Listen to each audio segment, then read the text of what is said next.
ನಮಸ್ಕಾರ ವೀಕ್ಷಕರೇ, ನಾನು ಸೈಯದ್ ನಂಬರ್ 1 ಚಾನಲ್ ಮುಖಾಂತರ ನಿಮಗೆ ಆತ್ಮೀಯವಾದ ಸ್ವಾಗತ ಬಯಸುತ್ತೇನೆ. ವೀಕ್ಷಕರೇ, ಇವತ್ತೊಂದು ಬಹಳ ಘಟಪ್ರಭಾ ಸುಂದರವಾಗಿ ಬೆಳೆಯುತ್ತಿರುವ ಘಟಪ್ರಭಾದ ಮುಖ್ಯ ರಹದಾರಿಯ ಮಾಸ್ಟರ್ ಪ್ಲ್ಯಾನ್ಗೋಸ್ಕರ ಇವತ್ತು ಗೋಕಾಕದಲ್ಲಿ ತಾಂತ್ರಿಕ ತಜ್ಞರ ಜೊತೆ ಇವತ್ತು ಒಂದು ಸಭೆಯನ್ನು ಮಾಡಲಾಯಿತು ಪೂರ್ವಭಾವಿಯಾಗಿ.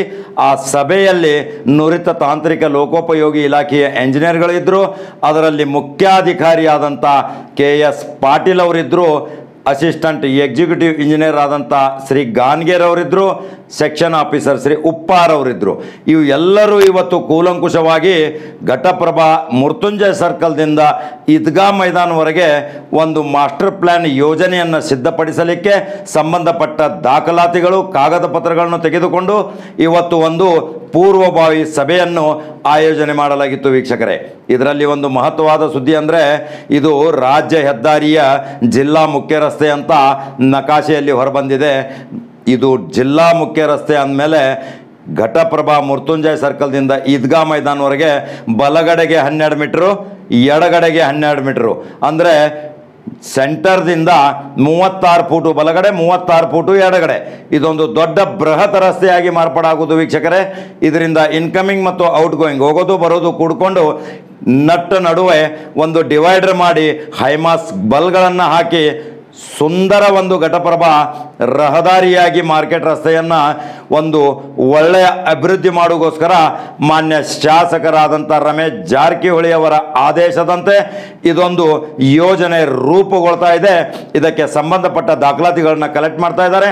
ಈಗಾಗಲೇ ಅವರಿಗೆ ನೋಟಿಸನ್ನು ಜಾರಿ ಮಾಡುವಗೋಸ್ಕರ ವಿಚಾರ ಮಾಡಲಾಗ್ತಾ ಇದೆ. ಇದು ಒಂದು ಬೃಹತ್ ಯೋಜನೆ. 22 ಕನಿಷ್ಠ ಇಲ್ಲಂದ್ರೂ 12, 24, 36 ಫೂಟು ಅಂದರೆ ವೀಕ್ಷಕರೇ, ಇಲ್ಲಿ ಇರುವಂಥ ವಾಣಿಜ್ಯ ಮಳಿಗೆಗಳು ಯಾವುದೂ ಉಳಿಯೋದಿಲ್ಲ. ಅದಕ್ಕೋಸ್ಕರ ಈಗ ತಾಂತ್ರಿಕ ತಜ್ಞರು ಲೋಕೋಪಯೋಗಿ ಇಲಾಖೆಯಿಂದ ಬಂದು ಅದನ್ನು ಮಾರ್ಕ್ ಮಾಡೋರಿದ್ದಾರೆ. ಆ ಮಾರ್ಕ್ ಮಾಡಿದ ನಂತರ ಲೋಕೋಪಯೋಗಿ ಇಲಾಖೆಯ ಕಾಯ್ದೆ ಪ್ರಕಾರ 12 ಮೀಟರ್ ಯಾವುದೇ ಪರಿಸ್ಥಿತಿಯಲ್ಲಿ ಬಲಗಡೆ ಎಡಗಡೆ 12 ಮೀಟರ್ ಬಿಡೋಗೋಸ್ಕರ ಸೂಕ್ತ ಸರ್ಕಾರದ ಗೆಜೆಟ್ ಇದೆ, ಆದೇಶ ಇದೆ. ಇದಕ್ಕೆ ಸಾರ್ವಜನಿಕ ಹಿತಾಸಕ್ತಿಗೆ ಯಾರು ವಿರೋಧ ಮಾಡುವುದು ಸಹಿತ ಅವಶ್ಯಕತೆ ಬೀಳುವುದಿಲ್ಲ. ವೀಕ್ಷಕರೇ, ಈಗ ನೋಡಿ, ಘಟಪ್ರಭಾ ಮುಖ್ಯ ಮಾರ್ಕೆಟ್ದಲ್ಲಿ ಕಳೆದ ಹಲವಾರು ವರ್ಷಗಳಿಂದ ಜನ ಕೂಗೆಬ್ಸ್ತಾ ಇದ್ರು. ಟ್ರಾಫಿಕ್ ಜಾಮ್ ಆಗಿದೆ, ಕಳ್ತನ ಆಗ್ತಾ ಇದೆ, ಎಷ್ಟೋ ಜನ ಹೃದಯ ವಿದ್ರಾವಕದಿಂದ ಸತ್ತೋಗ್ಬಿಟ್ಟಿದ್ದಾರೆ. ಡೆಲಿವರಿ ಪೇಷಂಟ್ಗಳು ಎಷ್ಟೋ 108ದಲ್ಲಿಯೇ ಡೆಲಿವರಿ ಆಗಿರುವಂಥ ಪರಿಸ್ಥಿತಿ ನಿರ್ಮಾಣ ಆಗಿದೆ. ಕಬ್ಬಿನ ಒಂದು ಟ್ರ್ಯಾಕ್ಟರ್ ಬಂದರೆ, ಎದುರುಗಡೆಗೆ ಒಂದು ಗಾಡಿ ಬಂದರೆ ಟ್ರಾಫಿಕ್ ಜಾಮ್ ಆಗಿ ಸಾವಿರಾರು ಮೋಟರ್ ಬೈಕ್ ಮತ್ತು ವಾಹನಗಳು ಈ ಕಡೆ ಆ ಕಡೆ ನಿಂತ್ಕೊಂಡು ಸ್ತಬ್ಧವಾದ ಒಂದು ವಾತಾವರಣ ನಿರ್ಮಾಣ ಆಗುವುದರಲ್ಲಿ ಈಗ ಕೊನೆಗಾಣಿಸಲಿಕ್ಕೆ ಕಳೆದ ವಾರ ರಮೇಶ್ ಜಾರಕಿಹೊಳಿ ಅವರು ತಮ್ಮ ಪೌರ ಸನ್ಮಾನ ಇಟ್ಕೊಂಡಾಗ ಘಂಟಾಘೋಷವಾಗಿ ಆದೇಶ ಮಾಡಿದ್ದು ನೋಡಿದರೆ ಅಲ್ಲಿಯ ಮುಖ್ಯಾಧಿಕಾರಿ ತರಾತುರಿಯಿಂದ ಚಾಣಾಕ್ಷತನದಿಂದ ಸಂಬಂಧಪಟ್ಟ ಇಲಾಖೆಗೆ ಭೇಟಿ ಕೊಟ್ಟು ಅಲ್ಲಿ ಇರುವಂಥ ನಕಾಶೆಯನ್ನು ಮತ್ತು ಸರ್ವೆ ಇಲಾಖೆಯಿಂದ ಕಾಗದ ಪತ್ರಗಳನ್ನು ಪಡೆಯುತ್ತಾ ಇದ್ದಾರೆ. ಈಗ ನಾನು ಸಹಿತ ನಮ್ಮ ನಂಬರ್ 1 ಚಾನಲ್ ಇವತ್ತು ಅದನ್ನು ಮಾತನಾಡಿಸಿದಾಗ ಅಲ್ಲಿರುವಂಥ ದಾಖಲಾತಿಗಳನ್ನು ತೆಗೆದುಕೊಂಡು ಬಂದು ಅದನ್ನು ತಾಂತ್ರಿಕ ತಜ್ಞರು ಮಾರ್ಕ್ ಮಾಡ್ತಾರೆ. ಇದರಿಂದ ಘಟಪ್ರಭಾ ದೊಡ್ಡ ಒಂದು ಇನ್ಕಮಿಂಗ್ ಔಟ್ ಗೋಯಿಂಗ್ ರೋಡ್ ಆಗುವುದರಲ್ಲಿ ಸಂದೇಹವಿಲ್ಲ. ವೀಕ್ಷಕರೇ, ಇದು ಬಹಳ ದಿನದ ನೆನೆಗುದಿಗೆ ಬಿದ್ದಂಥ ಬಹಳ ದಿನಗಳ ಘಟಪ್ರಭಾ ಜನರ ಇದೊಂದು ಕನಸು. ಈಗ ಅಲ್ಲಿರುವ ವಾಣಿಜ್ಯ ಮಳಿಗೆಗಳು ಎಲ್ಲವೂ ನೆಲಸಮ ಆಗುವುದು ಖಚಿತವಾಗಿ ಇದೊಂದು ಈಗ ದಾಖಲಾತಿ ಮುಖಾಂತರ ಗೊತ್ತಾಗುತ್ತೆ. ಈಗ ವೀಕ್ಷಕರೇ, ಕೆಲವರು ಏನು ಮಾಡಿದ್ದಾರೆ, ಅಲ್ಲಿ ಅನಧಿಕೃತವಾಗಿ ಗ್ರಾಮ ಪಂಚಾಯಿತಿ ಇದ್ದಾಗ ಕೊಟ್ಟಿದ್ದ ದಾಖಲೆಗಳನ್ನು ಸೃಷ್ಟಿಸಿ ತಮ್ಮ ಆಸ್ತಿಗಳನ್ನು ದಾಖಲು ಮಾಡಿದ್ದಾರೆ. ಆ ಎಲ್ಲ ದಾಖಲೆಗಳನ್ನು ಪರಿಶೀಲಿಸಿದಾಗ ಅದು ಕಂದಾಯ ಇಲಾಖೆಯಲ್ಲಿ ಇವರ ಯಾವ ಹೆಸರು ಸಹಿತ ಇಲ್ಲ.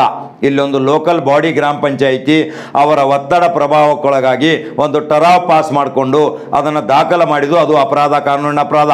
ಕಂದಾಯ ಇಲಾಖೆನೇ ಫೈನಲ್ ಆಗೋದು. ಕಂದಾಯ ಇಲಾಖೆ ಅಧಿಕೃತವಾದ ದಾಖಲೆ. ಇದನ್ನು ಎರಡು ಹೋಲಿಸಿ ನೋಡಿದಾಗ ಇವು ಅನಧಿಕೃತ ಅನ್ನೋದು ಸಹಿತ ಸಾಬೀತಾಗುವುದರಲ್ಲಿ ಈಗ ತನಿಖೆ ಮುಖಾಂತರ ಗೊತ್ತಾಗುತ್ತದೆ. ವೀಕ್ಷಕರೇ. ಎಷ್ಟೋ ಸಾರಿ ಜನ ಕೂಗು ಎಬ್ಸಿದ್ರು, ಆ ಕೂಗು ಇವತ್ತು ಜನ ಸರ್ಕಾರಕ್ಕೆ ಮತ್ತು ಶಾಸಕರು ಸಹಿತ ಬಹಳ ಮುತುವರ್ಜಿ ವಹಿಸಿ ಈ ಕಾರ್ಯ ಆರಂಭ ಮಾಡಿದ್ದಾರೆ. ಇದರಲ್ಲಿ ಜನ ಒಂದು ಖುಷಿಯ ವಾತಾವರಣ ವ್ಯಕ್ತಪಡಿಸ್ತಾ ಇದ್ದಾರೆ. ಇನ್ನು ಕೆಲವೇ ದಿನಗಳಲ್ಲಿ ಬುಲ್ಡೋಜರ್ಗಳು, JCBಗಳ ಸದ್ದು ಘಟಪ್ರಭಾದಲ್ಲಿ ಪ್ರಾರಂಭವಾಗೋದು, ಇನ್ನು ನೆಲಸಮ ಖಚಿತ, ರಸ್ತೆ ಅಗಲೀಕರಣ ಆಗೋದು, ಮಾಸ್ಟರ್ ಪ್ಲಾನ್ ಖಚಿತ ಅನ್ನೋದು ತಾಂತ್ರಿಕ ವಿಜ್ಞಾನಿಗಳು, ತಾಂತ್ರಿಕ ತಂತ್ರಜ್ಞರು ಎಲ್ಲರೂ ಇವತ್ತು ಕೂಲಂಕುಷವಾಗಿ ಚರ್ಚೆ ಮಾಡಿ ಮುಂದಿನ ಕ್ರಮಗಳನ್ನು ಜರುಗಿಸಲು ಸಂಬಂಧಪಟ್ಟ ಇಲಾಖೆಯವರು ಮತ್ತೊಂದು ಸುತ್ತಿನ ಮಾತುಕತೆ ಮಾಡೋರಿದ್ದಾರೆ. ಇದು ಒಂದು ಅದ್ಭುತ ಸುದ್ದಿ ವೀಕ್ಷಕರೇ. ನಮ್ಮ ನಂಬರ್ 1 ಚಾನಲ್ ಇದು, ನಿಮ್ಮ ಚಾನಲ್ ವೀಕ್ಷಕರೇ. ಇದನ್ನು ಲೈಕ್ ಮಾಡಿ, ಸಬ್ಸ್ಕ್ರೈಬ್ ಮಾಡಿ, ಬಲಗಡೆ ಇರುವಂಥ ಗಂಟೆ ಬಟನನ್ನು ಆನ್ ಮಾಡಿ ವೀಕ್ಷಕರೇ. ಈ ಚಾನಲ್ ನಿಮ್ಮದು. ನಮಸ್ಕಾರ ವೀಕ್ಷಕರೇ.